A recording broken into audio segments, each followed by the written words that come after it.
Hey everyone, and welcome to episode 2 of Respect Her Game. I can't believe it. We're only in our second episode, but we have such a big guest today. We have Jen Rizzotti, the president of the Connecticut Sun, and her WNBA and her basketball resume is huge. She's going to be talking to us about their season opener, their home opener, and they open up against Caitlin Clark and the Indiana Fever, winning that game. But we're not just going to be talking about the X's and O's, a little bit more into the business side and how the growth of the game is shaping up. And she has a big role in that. So we're going to get to know her a little bit, but also coming off, seriously, hot off the plane, hot off of the Bruins plane from Florida, Game 5. They extend the series to play Game 6. That's going to be Friday at TD Garden. So congratulations to the Boston Bruins, who are obviously looking to do what the Florida Panthers did to them last season, coming back from a 3-1 series deficit and hoping to win it in 7. But also another Boston team, PWHL Boston,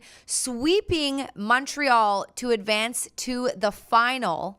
So congrats to them. They also won on Tuesday night. They really had to win out the rest of the regular season. They got in on the final game, and now they swept their first series, the semi, and they're on to the final. So congrats to all those teams.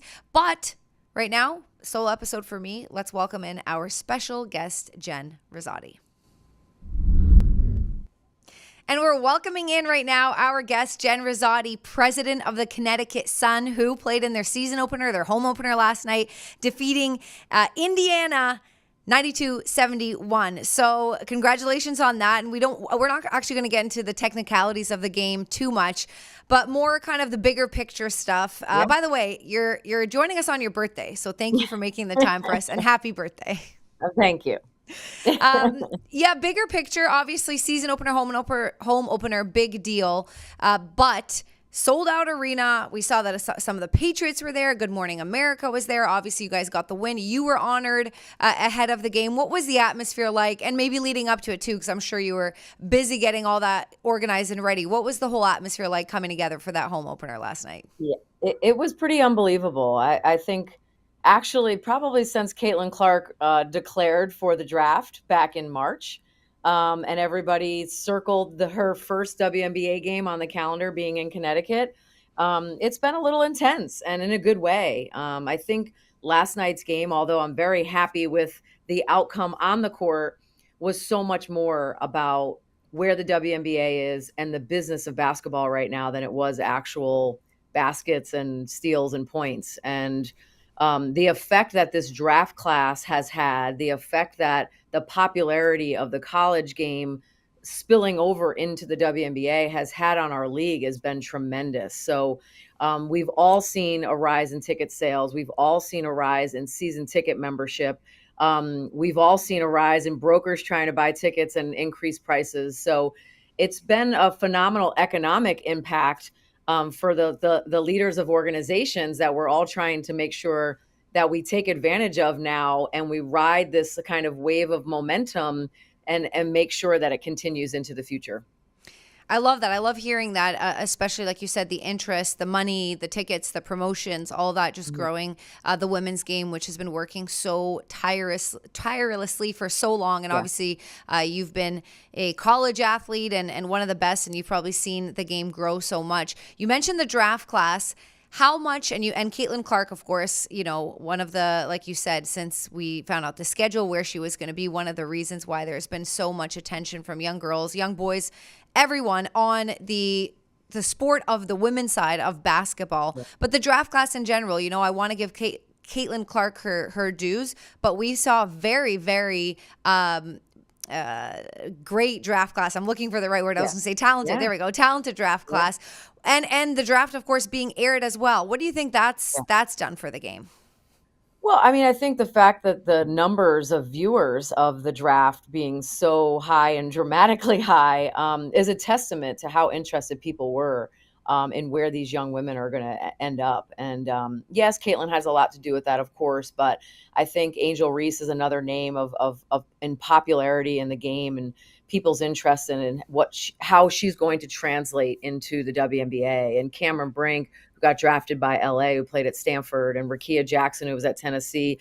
And then they love to tune in to see what our women look like. It's so inspiring to me that our athletes can focus on their brands. They can focus on influencing culture. They can focus on, influence social policies. I think their investment in being more than just athletes is really driving some conversation and driving attention around our game in ways that we've never seen. And their ability to build their brand and understand the importance of capitalizing right now on their popularity has really done wonders for bringing attention to this next phase in their journey, which is the WNBA. And I think the attention that we're garnering, it also has a lot to do with how is their game going to translate. That we want the viewers to see that, yes, Caitlin and Angel and Camilla are tremendous players, but they're now coming into a league with players that are way better than them because they've been playing this game for decades. So it's just really exciting to see that come together, right? This popularity of the college game into all of a sudden the respect for how good you need to be to make the WNBA. And I think the players understand that. And so now it's time to educate the fans that there's still a learning curve. They're going to impact the game in so many ways, but let's make sure we're giving our flowers to the women that are in the league, and they've been doing this and they've been growing the game for over 20 years that the WNBA has been in existence. No, exactly. So many places I could take that. I'm going to start with kind of the why, and I don't know if you can answer it, but this podcast is an example of it. Nesson has a lot of podcasts that we're branching out. We want to make this one give the dues and the time and the attention to women in the industry, to sports, women in sports, et cetera, et cetera. And it's kind of feels like I'm 38 and started broadcasting when I was 18, mind you, Yeah. in a tiny little corner and no one was watching. But regardless, 20 years, I have seen Yeah. the industry change and grow. And it feels like it's not all of a sudden, but it Yeah. feels like there was this, it's like volcanic effect, like it's going to Yes. erupt, and it's erupting now. Do you Yeah. have, from your own perspective, a reason as to why now? Yeah. I think that we've just increased access, right? I think that, you never know what comes first all the time, right? Sometimes it's you increase the access and then all of a sudden it becomes more popular, or it's becoming more popular. So that let's figure out how to get it on TV. And we've seen, like, probably a couple years ago when Caitlin and Paige Beckers were kind of rising up through the college game together and becoming these like rivals, like a little bit of a shift of people wanting to see more women's basketball on TV. And then entered like LSU and Angel Reese and Kim Mulkey, and their like, like confidence and their brashness and their like, unapologetic style, right? And that added an element that was really exciting.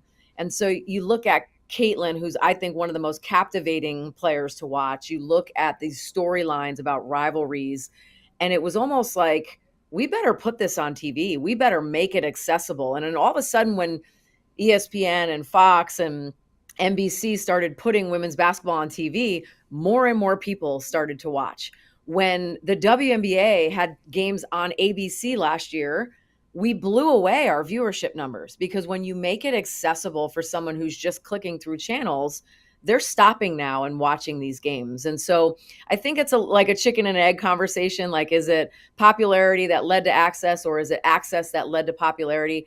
Either way, that increase in making the game more accessible. And I give Kathy Engelbert at the league office a lot of credit for understanding that model, that we need to bring this game to our fans on an easier platform, right? We need to make it more accessible to them.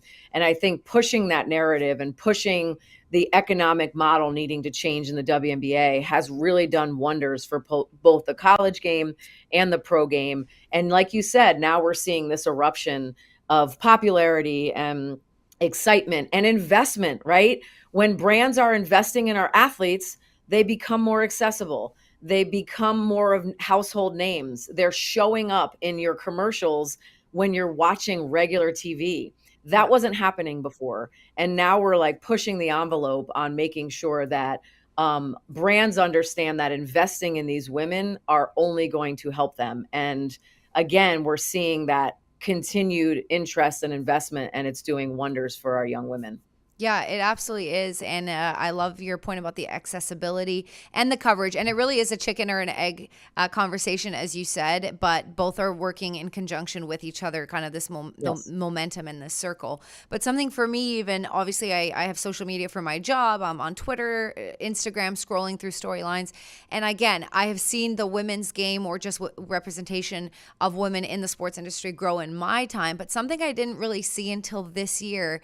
And I was almost saddened that I was surprised by it because I want it to become normal, but was just watching after games, like on Instagram, ESPN post, or Mhm. I'm originally Canadian, so I follow a lot of Canadian Instagram sports pages, and they were posting press conferences and interviews and scrums with the female athletes. And I was like, I've seen highlights before. If there's a championship, we're going to be talking about that. But it was just like a regular game, regular day, and there was a press conference going on where a female head coach or just a player was going viral for whatever reason. And it wasn't Yes. because she said something controversial, it was because there was interest in what they had to say. And I loved that. But again, I was like, damn, I don't think I've seen this before. And so Yeah. transitioning from that, what about you in your position now as the president? I know, not being a coach anymore, you're probably not answering that many questions, but how have you Yeah. seen your media coverage change in the last maybe 20 years, maybe access to you, requests to interview Mhm. you, or your staff? Yeah. Well, it's definitely changed, for sure. I mean, I was fortunate enough to play at a program that got a lot of attention. UConn, there was a lot of media following, especially after we won our first championship. And then I coached for a long time in the States. So there was a kind of built in interest in my career. So I've been very lucky in that way. But I think overall, what women's basketball does, I think, uniquely is we tell the stories of our athletes. It's not just about what they did in the game, it's about who they are. And people, I feel like they gravitate towards that. They Yeah. wanted the behind the scenes. They want the journey. They want to know who these women are as wives and girlfriends and mothers and brand ambassadors. And so I think that's why they're so attractive to brands, is that they have a great ability to just be themselves and share who they are, and fans really love that. And so whether it's trash talking in the game, or it's a story off the court about support from your family, or it's a challenge that they've overcome, they're making themselves accessible to the media so that their stories can be told and people can gravitate to who they are and gravitate to the game. And so I think that has changed a lot, where it used to just be questions about basketball. Even this week, I did more media interviews than I've done all year about this Indiana game coming up. And it was about, the impact, and it was about the popularity of the game. And it wasn't just about how we were going to guard Caitlin Clark. It was about all of it, right?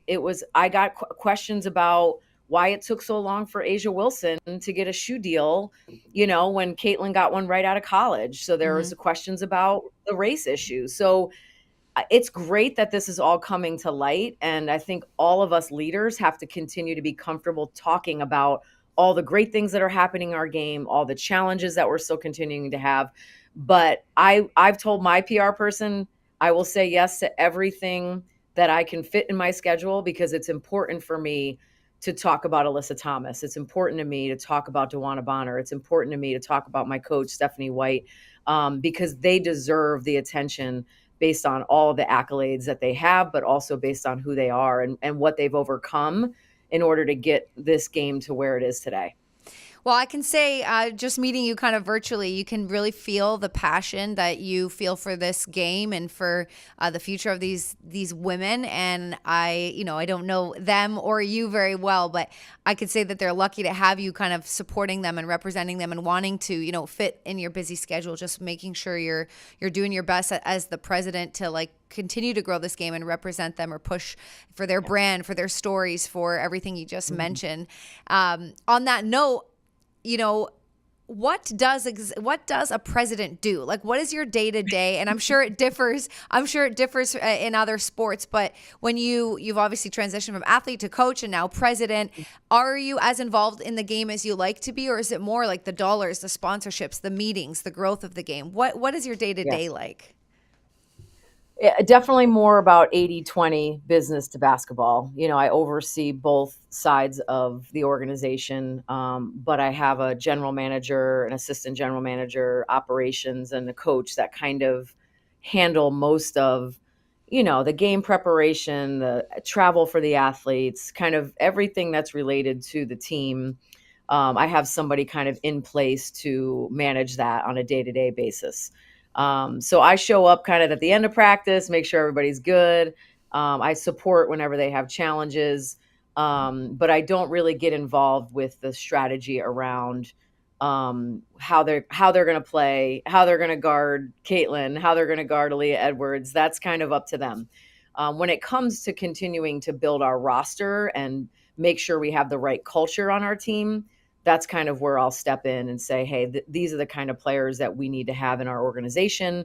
Here's who we need to prioritize keeping in our organization. And I support your decisions on how to build a roster, but I would like to be included in that. So most of my time is spent on the business side. So I Mm-hmm. want to sell out the building. I want to find partners that want to invest in our team. I want to make sure that we're marketing our athletes the way that they deserve to be marketing. I want to make sure that we're publicizing and pitching stories. I want to make sure that our content that we're putting on all of our channels is superior. So all of those things that go with running an organization on the business side is what I oversee. I don't actually do any of that work, but I oversee a staff and make sure that strategy wise, we're all on the same page moving into the season. And so for me last night, as proud as I was about the win and how our team played, I was beaming at how good of a job we did running that game. Like the operational success of having a sellout, getting everybody in the building, having great music, having great content, having a great host, having a great DJ, creating an atmosphere that makes people want to come back to a WNBA game. That was excellent. And that's where I had the most pride because I feel like we worked really, really hard to get ready for that moment. And we had a really, really big win. So it's fun for me because I get to do it all now.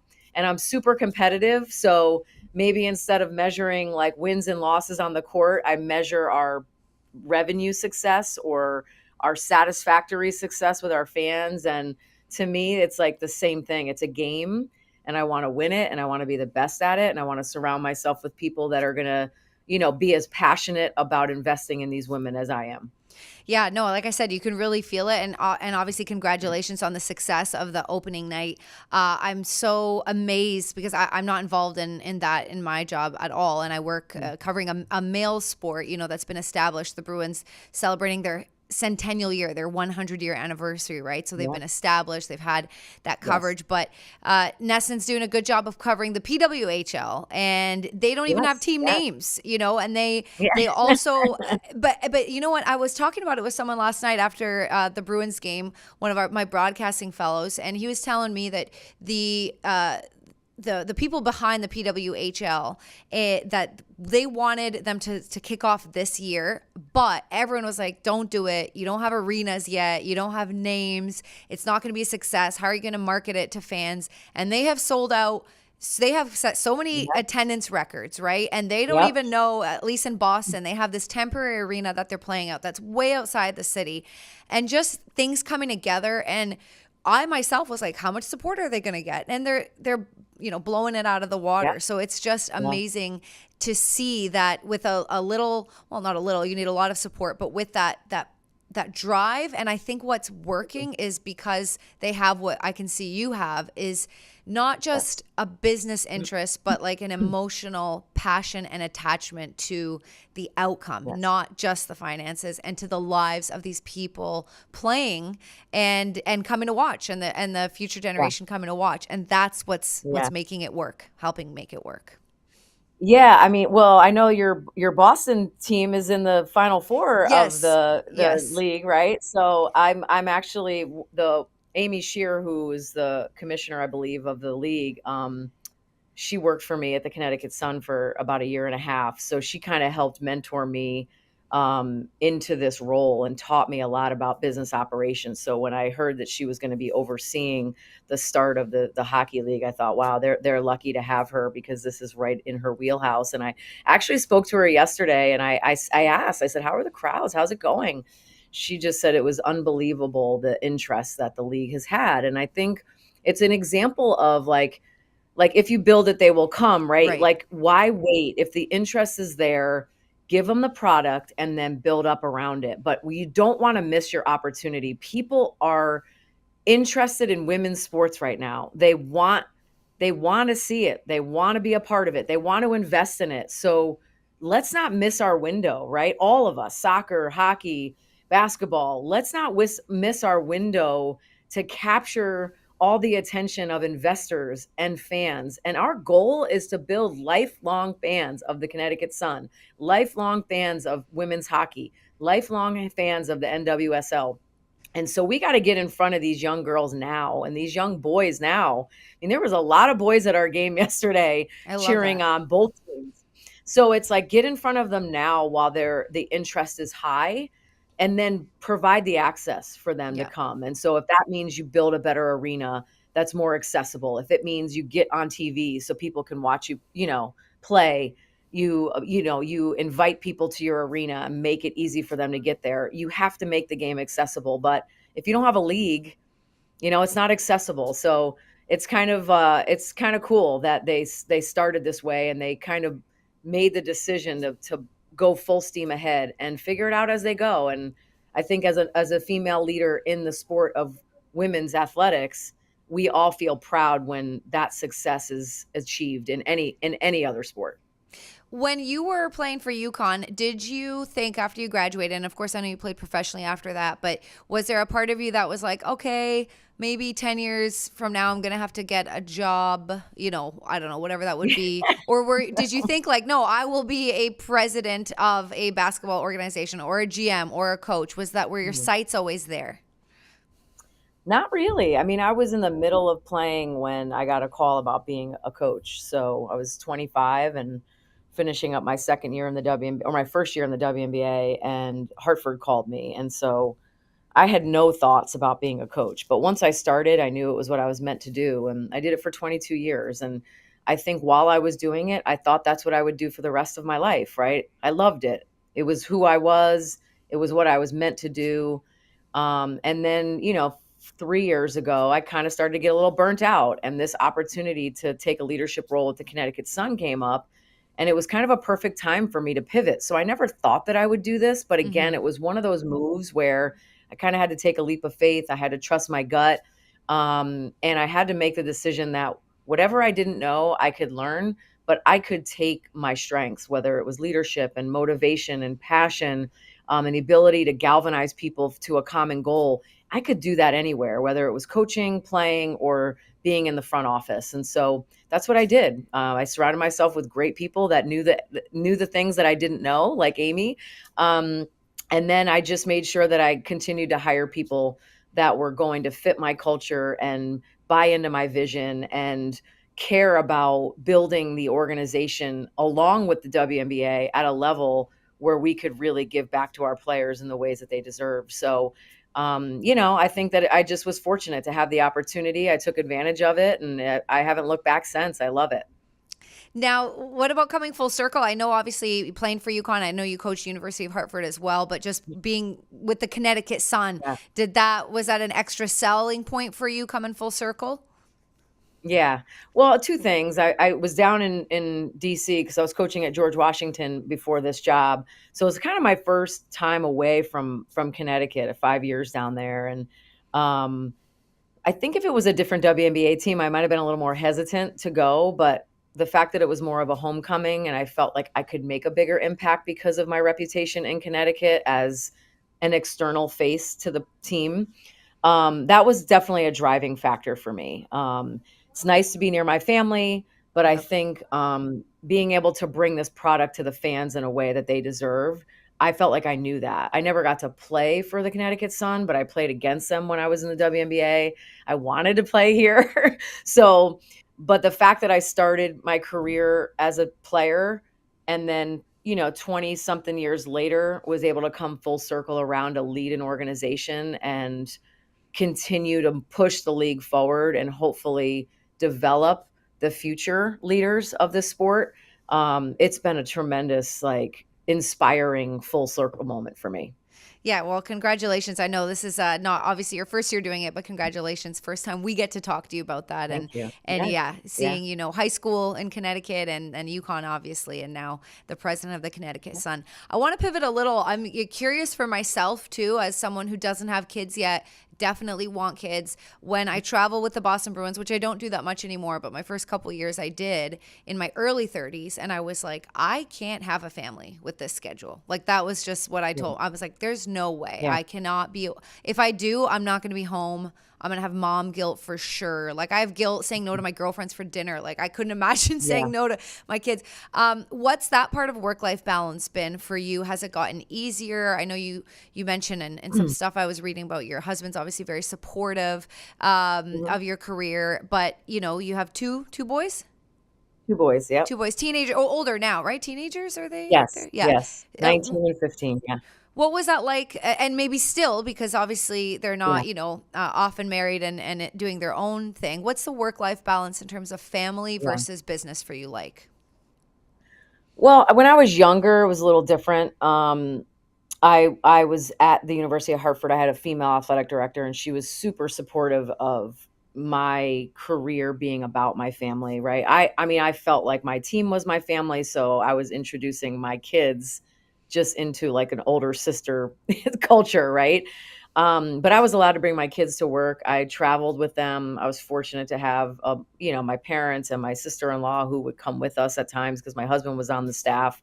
So we kind of made it a family affair. And I can remember early in my career getting offered some bigger, like, Power 5 jobs and turning them down. And people thought I was crazy. And I was like, I've got it too good here. So when sometimes work-life balance is about making decisions that makes sense for your family, right? Yeah, So yeah. I could still be busy, but I knew I was in a good situation with the support that I had. I knew that my kids would be prioritized at Hartford. So I stayed there for 17 years. When they got a little older, then I put some of my desires a little bit more to the forefront. Um, but I think what I tell women, especially in their profession, is that you have work-life balance is how you define it too. Yes. And I feel Yes. balanced if I'm happy, Yes. right? If I'm happy, then I feel like I have balance. And sometimes that happiness is going away to do a job that I love. Mm-hmm. And I knew that if I could show my children and the women that I coached that I could have it all, right? That I was happy, that I was going to work hard, that I had a work ethic that would pull me away from them sometimes, but I felt fulfilled by that. I felt like I was being a good role model, right? Mm-hmm. That I had good people to leave my kids with, but your mom is also going to make decisions that are good for her, right? Yeah. And that's okay. And so it allowed me, I think, to be a little less guilty because I knew the decisions that I was making were good for me and that Yes. I would be a better mother and I would be a happier mother and a better wife and a happier wife if I did things that made me happy. And so the decisions that I made that pulled me away from my family at times kept me balanced as a woman, right? And as a professional, so that I could be better for them when I was with them. And just making sure that I was present at the times that I was. And I included them whenever that I could. But that my goal was this is who I am. I'm ambitious, right? I'm gonna work hard. But I'm not gonna work at a level where I don't see my family and I'm unhappy, Right. right? If I don't see my family, it's because I'm gonna go do something that makes me feel really fulfilled. And Right. I felt like that was okay for me. And so that's what work-life balance has been for me is if I'm gonna be busy, it's gonna be busy doing the things that I love, and I'm gonna include my family every chance I get. I love that because, yeah, I mean, so many people are busy making other people happy. And the sports industry is Yeah. very different than, so many I could think of that, my girlfriends are going through that where they're like, I don't Yeah. want to be part of this, or this doesn't Yeah. matter to me, and it's taking me away Yes. from what I love. And then that Yeah. translates into angst and anxiety, or Yeah. not feeling fulfilled, and you're getting taken away from something else that's important to you. So I love the idea of choosing to say yes and doing more and being busy and being away for the things that fulfill you, which in turn you Yes. bring back home, Yes. and they see that, and your sons see that, where mom, I'm sure you bring so much of that joy and that motivation, and like you said, you're ambitious to them as well, and to your husband Yeah. and to whoever you have in your life. So I love that idea, and I very much fully agree. Work-life balance is what it means to you, and to some people, Yeah. being at home 4 days a week is more important than Yeah. whatever somebody else. So Yeah. being Yeah. able to craft that is good. And we're kind of running out of time. I have so many other things I want to ask you, but I guess on that final note, and then I'll I'll come back. Okay. We can do please come another back. one. All Please right. come back. Yes. I guess on a final note, then, because I heard you say earlier, I'm saying yes. I'm telling my PR person we want to grow the game. I'm saying yes to everything. So what kind of things do you, if you're having people watch this, do you want them to know about what you're doing, the NBA, the WNBA? What kind of a message or impression would you like to leave them with? Yeah. I just, I think that it's important to me that they give us a chance, right? That come to a game, watch us on TV, learn about who we are. I don't want people to support us out of pity. I don't want people to just invest in women because they feel like it's, oh, this is the right thing to do right now. Right. I want them to I want them to feel like this is a good decision for me, whether it's a business decision to invest in women because I'm going to see a great ROI, or it's a great decision as a fan or a father of daughters, right? I want to invest in the WNBA and this product because it's a great decision, and it makes again it's fulfilling me, and so. But in order to do that, you got to come, you got to show up, right? So we have this game in Boston on August 20th, right? So all of these New England fans that maybe don't want to always travel to Connecticut, not that it's far, Right. can easily come and see us on August 20th. And I promise if they come and see us, they're going to want to drive an hour and a half the next time to see us in Connecticut, or they're going to want to flip on the TV and see the WNBA play. I want to create fans of the game. I want it to translate from, October to April when it's college season, and then May to October when it's the WNBA season. But I want people to appreciate these women for who they are, and for being world-class athletes and the best at what they do. So just come and give us a chance. I promise you won't be disappointed, and you'll be for our team at least. You will not leave the game without being a fan of some of our players. And so it's an exciting way to play. It's exciting time for women's basketball, and go ahead and jump on the bandwagon. We will take all the bandwagon fans because we know that it right now is the time. And it trickles down. Now, actually, is that one of the most important parts of growing the game, is partnering up with other arenas, and kind of, you want to have your home arena, but traveling a Yeah. little bit to places where it's not as like you said, it's not Yeah. that far, but not as accessible to Yeah. get these new fans. Yeah, I mean, we only have 12 teams, soon to be more, but that's 12 markets, right? Yeah. So there's a lot of places in the country that can't see a WNBA game in person easily. So if we can make it a little more accessible, if we can grow a fan base, I mean, we're New England's basketball team, Yeah.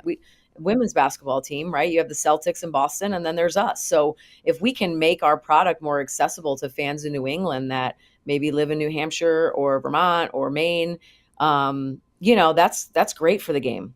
That creates a fan of the WNBA. So we decided that it would be good for strategy. And so far, we've gotten a great response. I think we've sold over 9,000 tickets already. So Awesome. and it's a chance for our women to play in the, TD Garden. So it's like exciting opportunity for them as well to play in front of a new audience in a great arena, a historic arena, right? And in a city that's rich with sports, just all of it, right? Yeah. History. So we're excited about it. And I think we're hoping that this will be something we do on a regular basis, at least once a year, where we play in a different market. Listen, I know you are so busy with being the president, and you want to keep doing that. But if you ever want to get into media, you'd be excellent at it. I'll tell you that. Thank you. You really would. But thank you so you. much for your time. I don't want to let you go, but it is your birthday. So go have your time with Yeah. your family, as we talked about. Thank you. Thanks again. Good luck the rest of the season. And maybe we'll have a mid-season check-in as well. Sounds great. Okay. Thank you. Thank you.